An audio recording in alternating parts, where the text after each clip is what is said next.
Hello everyone, I am Kaushik and welcome back to new lesson. Today I am going to discuss sonnets as a literary form. Being students of English literature, we have to study a number of sonnets, especially in our first year classes. But without the proper idea of sonnet as a poetic form, it is difficult to appreciate these poems. Again, if we don't have the basic idea about the origin of sonnets and its developments in the hands of English sonneteers like Philip Sidney, Spenser, and Shakespeare, we cannot realize their greatness as a sonneteer. Thus, without further delay, let's start our discussion about the origin of sonnets and its development in England. We will begin our discussion with a working definition of sonnet. Sonnet is a poem of 14 lines that follows a strict rhyme scheme and a specific structure. It is generally written in iambic pentameter. It adheres to a tightly structural and thematic organization. Thus, it is very disciplined form of art with a comparatively little space for innovation. But in the hands of English sonneteers, this form has been transformed and developed significantly. But to understand this degree of innovation, we first should know the origin and its form before it came to England. The next point of our discussion is the origin of sonnets. So, the birthplace of the sonnet has not been definitely determined, but it has been accepted that it was Sicily and Provence have been suggested to be the possible sources. And the word sonnet itself came from an Italian word sonetto, which means little song. So it has been accepted that the sonnet was created by Giacomo di Lentini, and then it was rediscovered by Guiton di Arezzo and brought to Tuscany, where he adapted it to his language. There are some other famous Italian poets of that time like Dante Alighieri and Cavalcanti and the Michelangelo, who wrote sonnets. But the most famous early sonneteer was Petrarch. He brought the sonnet form to its perfection. His Canzoniere is an innovative collection of poems predominantly celebrating his idealized love for Laura. His beloved Laura has been idealized here in the manner of courtly love, and this Petrarchan form of sonnets with its theme of courtly love was the greatest influence on English sonneteers.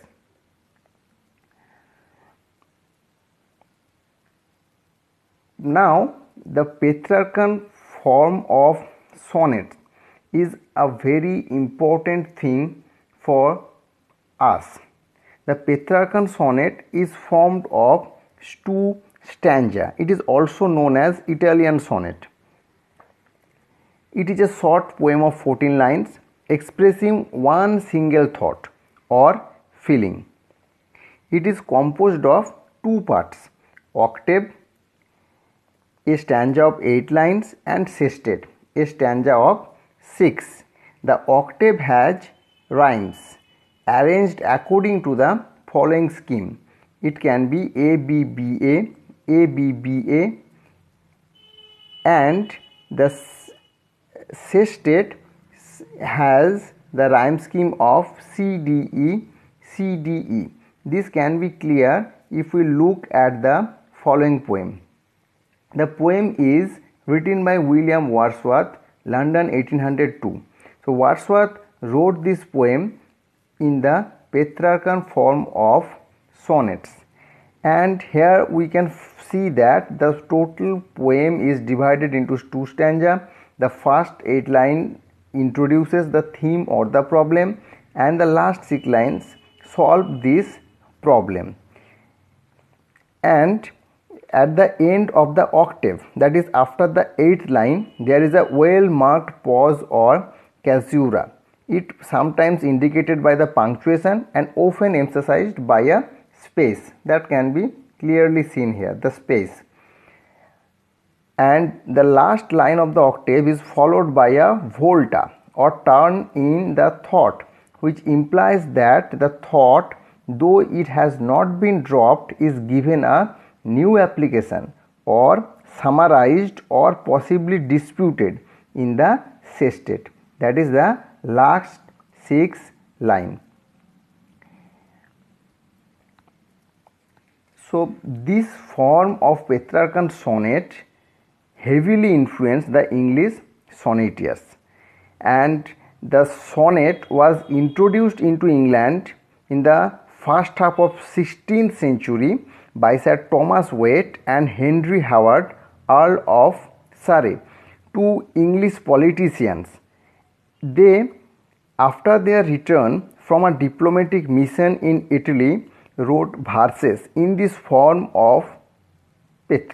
The sonnet was introduced into England from Italy in the first half of 16th century. It was introduced by Sir Thomas Wyatt and Henry Howard, the Earl of Surrey. But the first poet to write a sonnet in English was Sir Thomas Wyatt. On the other hand, Henry Howard was famous for bringing a very structural innovation in his sonnets. He, for the first time, divided the sonnets into 3 quatrains and a couplet.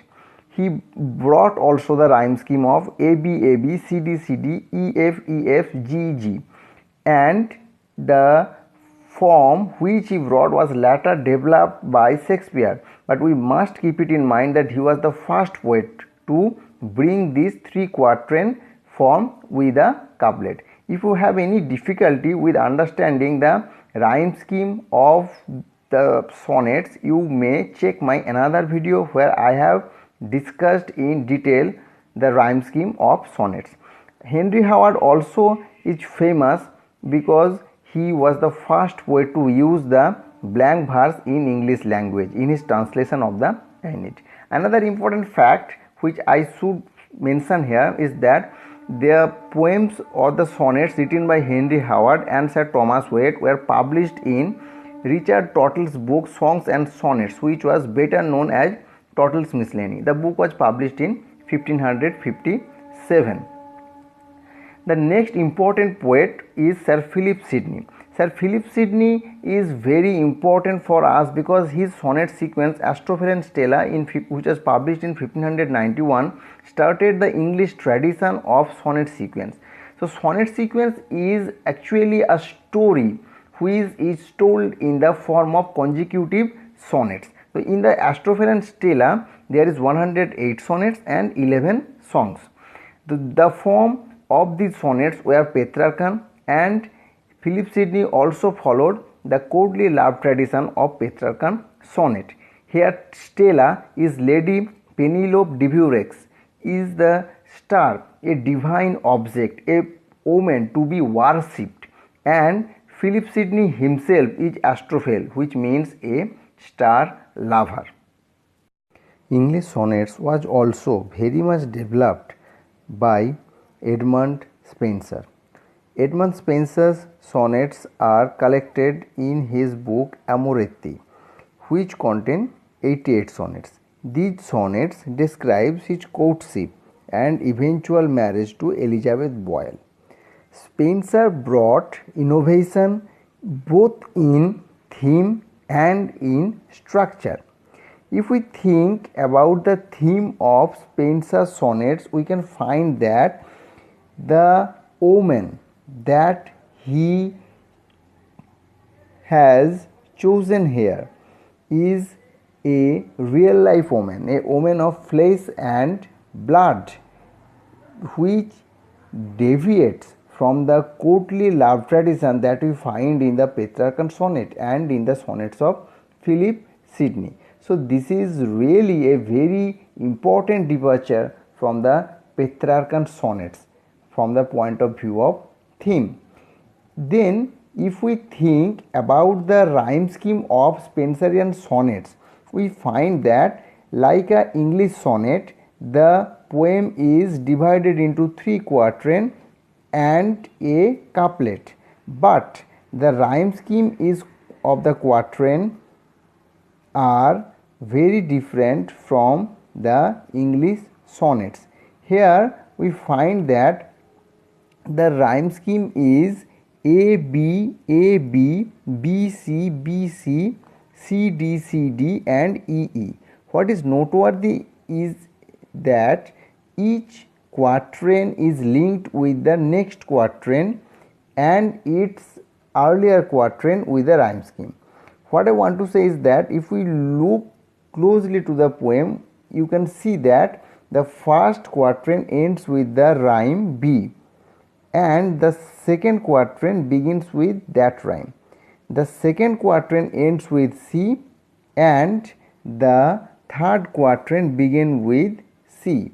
In the same way, we can see that the last 2 lines, that is the couplet, are formed by a different rhyme and they are marked with E as we find in the English sonnets. But the first 3 quatrains are linked with each other with the rhyme scheme. So this is the innovation that Spenser brought in the form of structure. Last poet of our discussion is William Shakespeare. Shakespeare's Sonnets, which was published in 1609, contains 154 sonnets. However, there are 6 additional sonnets that Shakespeare wrote and included in the plays Romeo and Juliet, Henry V and Love Never Lost. The first conversation between Romeo and Juliet was itself a sonnet. From the stylistic point of view or from the point of view of structure, Shakespeare more or less observed the form brought by Earl of Surrey, and he also followed the rhyme scheme of 14 lines and the meter, that is the iambic pentameter, in which most of the sonnets were written. So where Shakespeare brought the innovation is the theme. Shakespeare introduced revolutionary theme in his sonnets. So instead of worshipping an almost goddess-like yet unattainable woman that we find in the courtly love tradition of Petrarch has been rejected by Shakespeare. Rather, here we find a young man whom Shakespeare introduced in his sonnets, and there are many sonnets about that young man. He also introduced a dark lady who is no goddess, who is a earthly woman, and at the same time she is not at all a woman who can be called an ideal woman that we find in the Petrarchan sonnet. So Shakespeare very consciously debunked the courtly love tradition that we find in the other love sonnets. That is the greatness of Shakespeare, that he wrote so boldly that he changed the whole tradition of sonnet writing. Now let's look at an example of Shakespearean sonnets.